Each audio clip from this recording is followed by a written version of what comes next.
we're switching to the main part of our agenda, to startup pitches. The second microphone. Yeah, I have. Yeah, so about today's startup pitch session, it's pretty simple. We have pre-selected some startups that we have seen doing some cool things. And also one of the startups on the list called Zape is also a participant in the FinTech Factor competition. So this is also a kind reminder about the FinTech forum that is happening next week in Riga. And just to take this event into your consideration, as there will be also startups pitching that possibly will also be doing a syndicate investment in. So today's pitch session consists of 4 companies. One of them here is on site, and 3 of them are joining us online. And I guess we can slowly begin by welcoming Pauls on the stage, representing Orbit8. Hi guys. This is a microphone, right? Yes. Yes. Yeah. So hello everyone. I'm Paul Firbin, CEO of Orbit8, and we are revolutioning career guidance by offering every student their own lifelong career counselor or advisor. We are in a very growing market that is expected to reach from $1 to $6 billion in the next 5 years. And even though we haven't launched our commercial MVP yet, we already have some commercial contracts. And last year we completed our angels round. Today we are raising for a pre-seed round. And let me start with a quote from the famous historian Dr. Yuval Harari, who said that by 2050, the idea of a job for life, not only the idea for a job for life, but even that of a profession for life might seem ridiculous. Already now, young people aged 15 to 18, they are struggling to decide what to study, resulting in high stress, uncertainty, lost time, and of course money. For parents, it's even a bigger gamble because if their kids make a wrong decision, career decision, it costs them real money. Research data shows that existing career models fail young people on a massive scale, resulting in financial loss not only to families, but also to schools, universities, companies, and even national economies. And our own research conducted with young people showed that 88% of young people say that they need a career guidance. I can relate with this. My own story is that as a kid, I wanted to be an astronaut, but my parents guided me to study business. I was quite successful in my career, but I always had this feeling that something is missing. And then 3 years ago, I actually went through the astronaut selection at the European Space Agency. As you can imagine, I was not selected for an astronaut, but I made friends with a former head of astronaut selection, Dr. Frank Dennessy, and he gave me one important lesson that changed my life. What he said is that we cannot become anything that we like, even though social media always tells us so. So this is what I believe in, that success is achieved when individuals really do what they are best at. And for that, we have to align career goals with your talents. So this is where Orbit8 steps in. We are providing very professional career assessment tool, which then is translated into unique and personalized career advice, suggesting users what is their optimal study direction, in which industries and roles they can be most successful in. On top of that, that's our product. So what we're doing, our Orbit8 is using patent-pending algorithm and combining existing scientifically validated psychometric tools with AI to allow users to simulate various current directions, current scenarios, and then pick the ones that are best for them.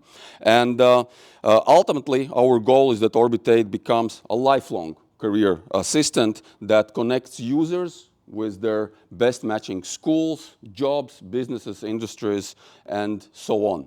The market is really growing. In US alone, the market is expected in 5 years, by 2030, is expected to reach 14 billion. And we have studied US market in very detailed. We are in a career pathing segment, which will increase at least 6-fold in the next 5 years. We, as Orbit8, we're actually quite well positioned to disrupt all the other segments that are there. Our go-to-market strategy is very aggressive. We are offering freemium for users and then pay as you go to parents or upselling to parents, more detailed reports. And most importantly, we are working with schools and partnering with schools and universities to onboard as many users as possible. Competition is quite dense, but what we see that customers are looking for more personalized and more affordable career guidance. For example, in private career coaching, you would pay starting from thousands up to $10,000 just to get a suggestion on what to study. So this is where we as Orbitate, we stand out. Our algorithms can actually adapt to any future new study directions or new jobs. And on top of that, again, we are willing to lock together users with schools, with companies, and organizations. We've had a really good traction for the past year. We launched our beta version this year, and we have already more than 2,000 users, new users coming in every week, 4 contracts, more universities and companies already waiting in our waiting list to launch our product. Most proudly, I'm of my team. We have the famous former head of astronaut selection in our team, me. We have education visionaries. We have serial entrepreneurs and venture capitalists, probably the best full stack developer in the country, and including AI, one really crazy AI generator and AI prodigy, we call him. So this is us. So we are currently in a pre-seed round, raising 600,000. We have already, this is the old presentation, but we have already soft commitment of around 200,000 from mostly international VCs, and this round will be fully devoted for selling the MVP. So with the angel round, we completed we will complete the MVP, and then already in the pre-seed round, we are doing very aggressive sales. So this is us. Feel free to contact me, or we also have a really great angel investors in Build It and ASP, Ansis Spridzans Syndicate. So book a call with me or talk to Ansis if you want to join LatBAN Syndicate. Thank you, guys. Any questions? Questions from the audience. Can we get back to traction, please? Yeah. Users, paid users, or So sorry, yeah, right here. So gross, including trials? Yeah, so together with testing, we have already more than, in the first alpha version that we launched, we had already something like 2,000 test people that we just tested the methodology. So now we have 2,000 users that we can track, we can communicate with them. But they are not paid users, they are just users. Those who are contracts we have with universities and companies, and they are the ones who are paying for. So for them, it's like, so our model is through schools, universities, companies, we onboard users. We give this for free. Even schools and universities can get the freemium version, but then we can turn them into paid customers, into B2C, or also schools and universities are paying us if they want to get access to enterprise version where they can use already user analytics to get improved results. Yeah. Just a question, how do you validate your results in a sense of, how do you make sure if recommendation for careers of young people who are very vulnerable in many respects are made by artificial intelligence, how do you validate that these recommendations actually are right for them? Very good question. So first of all, we are not using AI to generate suggestions. We have a very complex multidimensional algorithm that actually calculates and suggests study directions. What we've done, we spent 1 year just going through a lot of research and combining, okay, these psychometric data correlate with these specific study directions or industries or job roles. So that is still old school linear calculation. But then we use AI once we have this calculation. For example, you are suggested to study engineering in medical industry to be as a leader. So then we use AI and we provide AI with very detailed and very limited descriptions so that they can generate, okay, these are our actual job roles that you might have with this combination. So we are not using, and we cannot rely on AI because if we go deeper, we've tested AI a lot for career recommendations. Existing language models, they are relying on old and unreliable career models there. So that's why we still stick to very old school mathematical calculations. One last question. Sorry, what's the motivation for user to stick with the app? So basically, he goes through the assessment, Yep. the information, that's all. Yeah. And maybe, I don't know, Yeah. times in 5 years, he will turn back. But Yeah. Yes. Yes. So first of all, as I said, long-term goal is a lifelong career assistant. We are starting with very specific problem that we identified. Parents, when they have kids aged 16 to 18, they have to decide where to put them to study, where to invest their money. So we are starting with this early stage when we're onboarding the users, and then once we get that money, and when they're going to university, or the university can pay for that to get data, and then later on, when we're already talking with several companies that want to see user data, and then we're charging companies who want to find talent specifically for their industry, and then maybe in 5 years when the students actually finish university and they want to go out and they want to improve their career, then we would start charging actually the user itself on a subscription base. So this is kind of a long-term strategy. I hope it makes sense. Kind of, yes, but I don't understand how I will stick with this app in period. Yeah. So the good part is that Because I need to pay monthly, right? No. At this moment, at the B2C segment, it's a one-time payment. The parents or kids themselves can pay for that. For universities and schools, this is yearly subscription. Which universities you work with? So we have currently contracts with Riga Technical University, Rezekne University. We are testing now in the Tallinn Technical University, Helsinki University.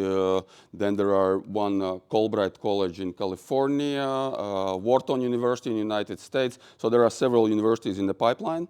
Also, we just started testing with several schools and municipalities in Latvia. And we are now discussing actually with the Riga municipality that they want also to see the full user statistics on the Latvian. We have already more than 2,000 users for them to find specific talents. So it's growing. Thank you. Thank you very much.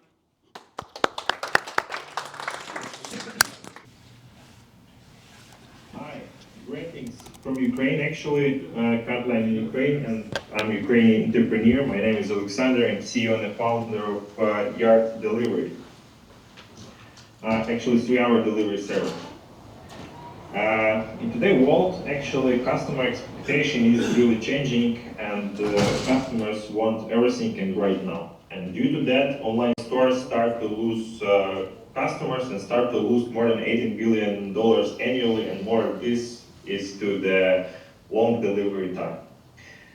You are providing 3-hour delivery service for individuals and for the online shop, using crowdsourcing couriers and avoiding delivering packages to the sorting center. Our packages go directly from the online shop to the customers. How does it work? Actually, when you do shopping online, you choose delivery service Yard. Our system choosing the closest courier to the online shop, giving him a task to pick up your parcel, and this parcel goes directly to you in a 3-hour to your hand. But you may ask me, who those heroes who is delivering so quickly? That actually anyone could be, because we are using crowdsourcing model of the couriers. It means that anyone from the street could become our courier, and the process of onboarding takes just a couple of minutes. Same-day delivery market is actually very huge and has the permanent growth by 12.8%, and we're focusing on the big European cities with population more than 1 million inhabitants. And we fully understand that we are operating the competitive market with such companies as the Global Bolt and different logistic providers, but they most focus on the food deliveries. and we targeting same-day delivery market for e-commerce. And our 3-hour delivery service filled the gap, whereas traditional logistics and food delivery company do not operate. We are targeting over 40 European largest cities with population more than 1 million people, and in 3 years we're going to operate in 26 cities. We're already working in Riga. We have very clear and transparent pay-per-service revenue model for our B2C and P2P clients. We split the cost of delivery between us and our partners. We already working since March in Riga. That is our MVP. We already reach 43K gross revenue. We already deliver at this moment more than 10,000 parcels. We have more than 1,000 users, and we already connected more than 30 online shops in Riga. Actually, we have one of the strongest team with experience in last mile delivery. Me with 10 years in logistics, in B2B sales, I reached more than 200 million in global sales. My tech co-founder, Sergey, who is actually expert in product development and engineering. And we do have 2 ex-co-founders of Rocket Delivery, who is actually scaled the company to 7 million ARR. And now we are rising 500K in our seed round to reach 2 million ARR in 18 months. We're already working, we're already delivering, and we actually inviting you to be a part of this journey, to be our investor or to be our partner to using our delivery service. Thank you for your attention. Thank you for being invited to the LatBAN. Unfortunately, this time I'm not in Riga, but in a few days I'm going to be there. That's why we could meet personally. If you have any questions, I'm ready to answer them. Alexander, the main question from our side is what's your go-to-market plan for the next 6 months, the very short-term plans? The very short terms, that is actually to reach quite good marks in Riga and to launch the new one city, what we're now preparing, that is Budapest. And in a few months, we're going to operate there as well. Okay, thank you. Got it. Any more questions? Andra? Hi. I wanted to ask if you have heard about this company, City that also tried to build something very similar, but they have faced a lot of challenges when trying to scale. If you have heard about them, why do you think, what is the secret sauce that you have that they didn't have that will, make sure that Yard is a successful company? Yes, I do know about City very well. I have been speaking with them many times, and actually I really like the service what they try to provide, but there are a couple of the challenges what they face. First one, they started to operate not in the right time, when the customer acquisition cost was really high, because that is pandemic time, and many of the companies start to do the delivery, last mile, I mean. That is food companies, different things, but the number of such company actually increased the customer acquisition cost, and they increased cost of couriers. That is actually what destroyed City when they jumped to another markets, for example, to France. Thank you. Thank you so much, Alexander. Unfortunately, you're already muted from our side. Once again, because of troubles with the sound system. Thank you for joining us, and probably some of our angels may contact you once they are really interesting. Thank you. Bye. Thank you, bye. Now we are switching to the next one. Who is it? Next one is Softway. You may begin sharing your screen. Hello everyone, my name is Sasha Voloshin. I'm CBDO of Softway. Softway is a company which works in travel industry, in travel tech. So we are focused in travel industry for B2B companies. So let's start. So in worldwide, we have like a very huge amount of business trips everywhere, every year. Approximately more than 400 million trips around the world we had in the previous year. And if we have this large amount of trips, of course, we have large problems in this industry. So let's deep dive on these problems. Of course, we face a lot of problems, but for you, we want to face and highlight few of them. So in our case, we have three very big problems. Travel agent salary that in some companies they have dedicated person who manage all the business trips. They cover all this management stuff. They answer for the emails from the employees and etc. So you need to spend salary for this person. Another problem, expense reimbursement. It means that finance department spend a lot of time for the paperwork, to save all screenshots from the employees, and what else. And another problem that 9 of 10 employees, they try to find the best travel option for them, but not the best option for the company. And when we face all these problems, we understand that something we can cover with our platform, and that's why we create the software, the platform that can help to solve all these problems through our web platform. So it works very straightforward. Each company sends in agreement with our company. After this, some employees receive access that travels a lot. They receive access to the platform, which is super similar like a booking.com, where they can buy train tickets, flight tickets, hotels, and etc. And of course, all these reservations they receive through the email or in our platform. So back to our our ideal customer profile. We are industry agnostic. We only focus to the companies which travel more than 10 times weekly, but we don't care from which industry company. Our business model, it's pretty straightforward. We take 10% commission fee from providers. What it means providers? Providers, it's like a company such as Skyscanner or something like this.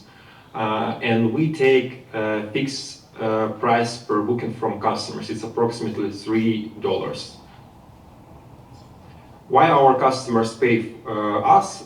First of all, we have native language support. And one of our competitive advantage that we have connections with local suppliers. But I want to deep dive more detail in competitive advantage slide. So business travel market, it's also very huge. We calculated our sum based on our financial forecast, and we see that we can take more than $13 million in 2 years. So yeah, here's our competitors, and as I mentioned before, one of our competitive advantages that we connect with local suppliers, and for example, TravelPerk, they don't have this connection with local suppliers. For example, in Ukraine, we have our national railways company that's called Ukrzaliznytsia, and TravelPerk, they focus on the international destinations, but not focused with some local travel, something like this. And but TravelPerk, it's our indirect competitors. Our direct competitors is like a travel managers inside company or external travel agency. So here our traction in the last 2023 we took more than 3 million in turnover. Right now we break more than 4 million, and we forecast that we will have in 2024 approximately 5 million. Right now we have revenue more than $500,000. We self-funded. We bootstrapped our startup. Recently, maybe 1 month ago, we received a grant from EBRD, €50,000. and we have more than 50 customers in Ukraine. Here you can see our traction in the last 5 months. You can see turnover and the revenue. So you can see that we have approximately 10% margin. Yeah. And here is some examples of our customers. So you can see here, not all our customers. Here's like an international company that operate in Ukraine. And yeah, I think some of them you can know. And here is the core team of our startup. We have more than 28 people in the core team, but here is the, like a C level. So Andrew Mamayev here is CEO and founder of the startup. Today he's on this call. So he created this company from scratch, has more than like a 15 years experience in travel industry, started from like a regular travel agency. And after this, all this business, start work like a software company. Sasha Shevchenko, our COO, he's from IT outsourcing company. He is in charge of lead generation and outbound sales in our company, partnerships, and etc. Sergey Kudryashov, CTO of the company, he's a former colleague of Sasha Shevchenko from their previous company. So they are, colleagues. And myself, I'm CBDO. I'm like a person who in charge of business development and fundraising stage. I raised $2 million for another startup which called LatBAN, and was head of incubation in Demium Fund, which was €50 million fund. So we're in pre-seed stage. We try to raise $250 right now. We are open for negotiate. It will be or equity round or safe. We have investment. We have EU jurisdiction in Latvia. So yeah.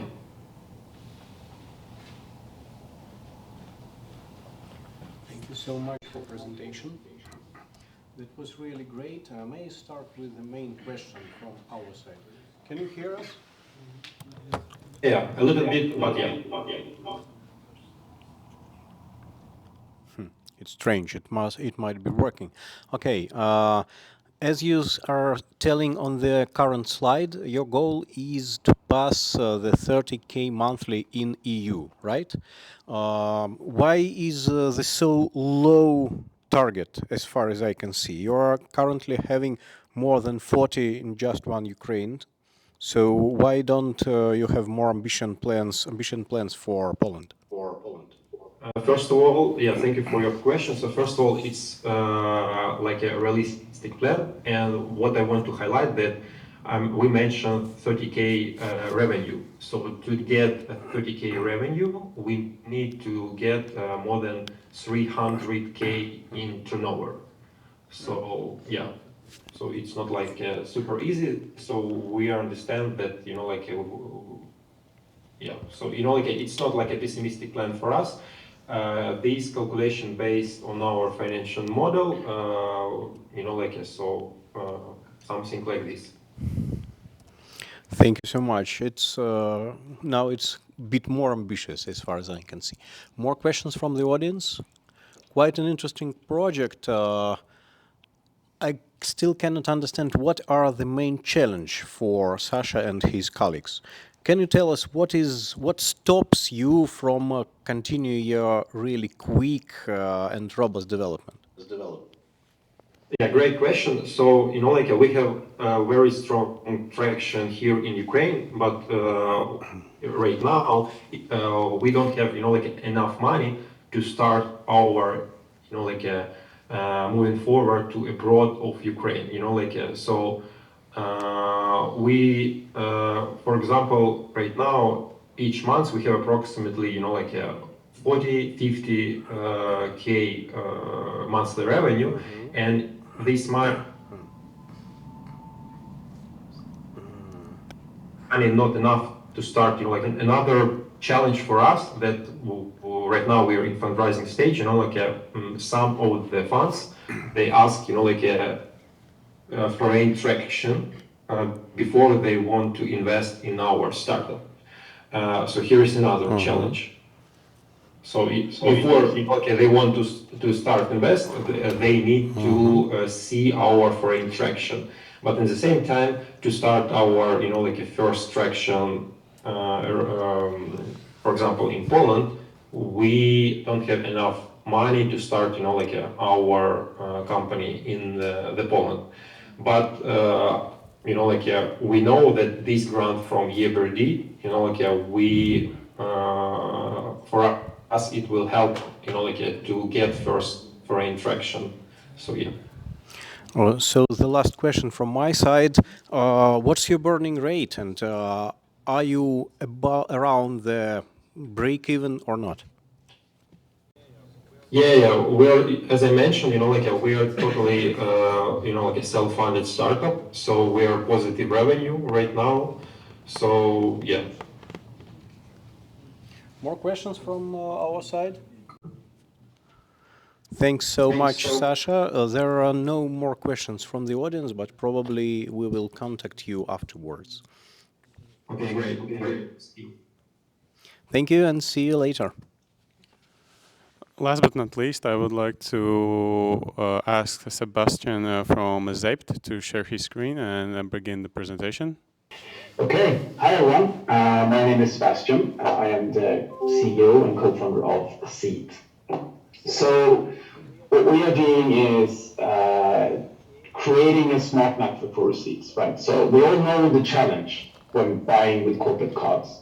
We need to take that photo. And that is kind of like a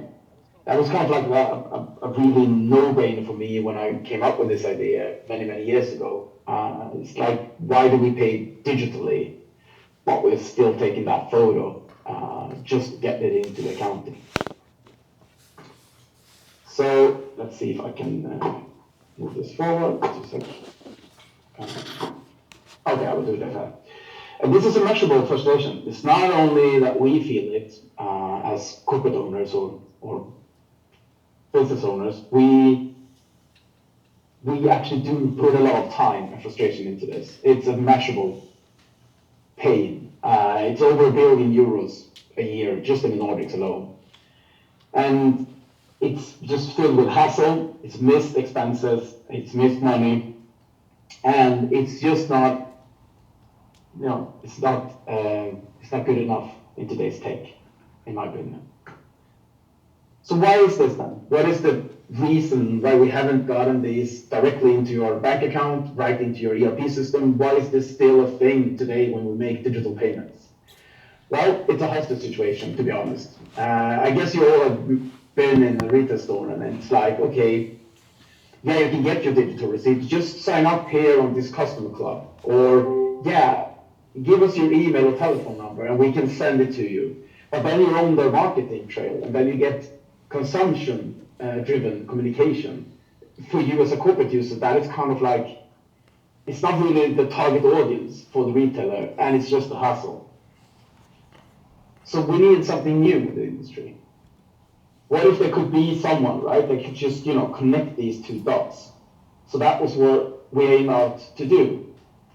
So we needed to create a new operating model. That was the first hurdle. We need to create something that the retailer can make money on, so they don't have to target us with consumption-driven communication.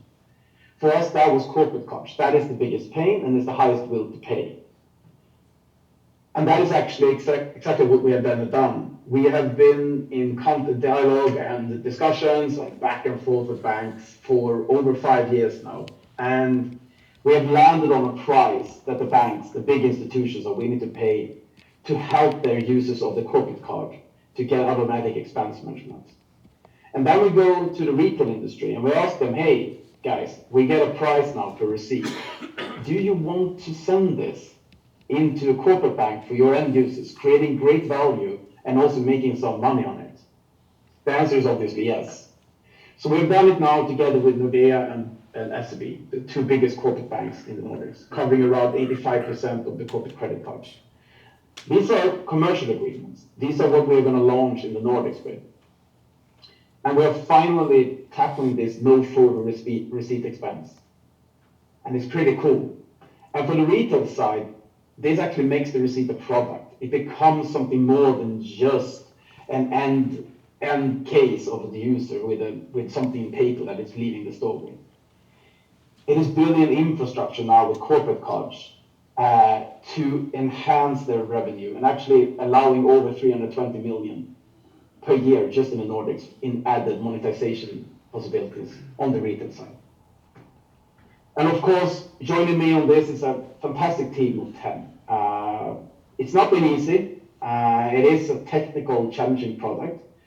So we have gathered a lot of tech on team. It's a tech-heavy team, you can say. So you both have Stian, Björn, Tin, Nemanja, Tagja, and Martin, together with Kai as the developer team. And then me and Oscar and Kevin is running the business side here in the Nordics. It's been really cool to work with these guys. And onwards from there, we have, of course, a market expansion. We're launching in Norden, in Norway, with both Nordea and SEB. And then we're aiming further out in the Nordics in 2025, and then in the Baltics in 2026 together with the UK. We've already started talks because I will go into this later, but Tenity invested in us earlier this autumn. And we have started to build a network of relations in Estonia at the moment. So we are looking into e-citizenship. So we're going to move in there 2026. Yes, acquired integrations will then fuel our rollout also with consumer cards. So build with corporate cards and roll out with consumer cards, if that makes sense. And of course, with an ambitious plan, it's a great investment opportunity. So we're searching for 0.5 to 1 million euros to fuel our product launch in 2025 in the Nordic market, and then further out into Europe in 2026 to reach MRR of 700,000 per month at the end of 2026 and 68,000 active stores. And with that, I say very much thank you from Norway. It's been a pleasure to be able to talk to you. Thank you so much for this presentation. It was really inspiring, actually. Do we have any questions from the audience? As far as I know, Tenity is a really well-sophisticated investor, and all the companies they have backed, they at least worth to get deeper. So, okay. Hey Sebastian, thank you for the presentation as well. Maybe you could share what the business model is in an extended way. Maybe I missed that. So that is it a SaaS or whether you charge per transaction? Very good. It's a transactional model, but of course a SaaS platform, you can say, but it's per receipt. So we get paid per receipt. I am sorry because I wasn't really super clear on this, but they're paying us per receipt, the banks. And then we share some of that revenue to the retail side. And actually the amount right now is about 20 euros per receipt, if that gives an kind of like an estimate of what it's worth on the corporate card side. Thank you. Can you please remind us about your prospective valuation? Right now it's 20% for 500,000 to 1 million. That's the current size of the round. Okay, great. More questions from the audience? Geert, your question? No, the question was 20 euros per receipt, but the receipt is 5 euros, so what's the point? Can you come again, please, so the speaker can hear us? Was it 20 euro cents per receipt? 20 euro cent per receipt, yes. Cent. We made a mistake, we heard 20 euros. No, euro cent, sorry. That would have been crazy though. That would have been something. Rich country. Doesn't lend it too good to a volume-based model, but that would have been something.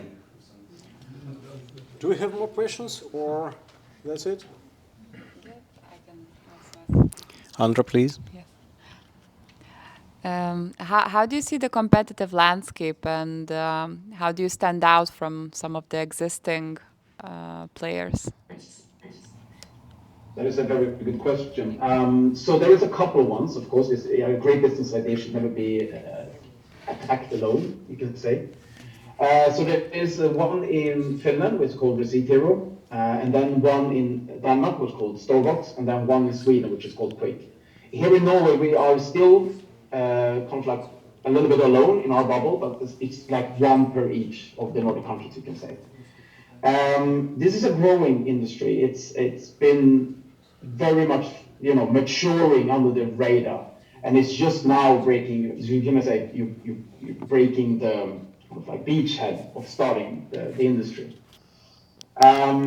So both or like all three of my competitors in the Nordics have had businesses that have also missed kind of like the train. So we have been on the sideline and done this for almost 8 years now. We've been on the sideline waiting for the banks to hop on board with a consumption model that works, and also contracts that are fueling and rollout with corporate cards.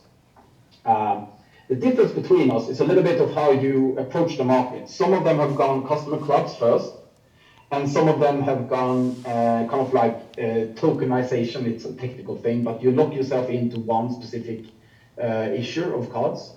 While we have waited a little bit and waited for the matureness, we have had the opportunity to go with two banks.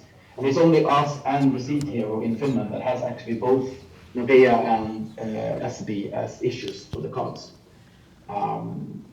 So I hope that kind of gives you a little bit like it's a matureness, and then the technology has come to a place where we can go more of a generalized solution rather than being a customer club specific for different retailers. Okay, we've got one more question from the audience. Just a super quick question. You show here the corporate credit card coverage of 85%, but I don't see on your list like Handelsbanken, I don't see on your list MasterCard.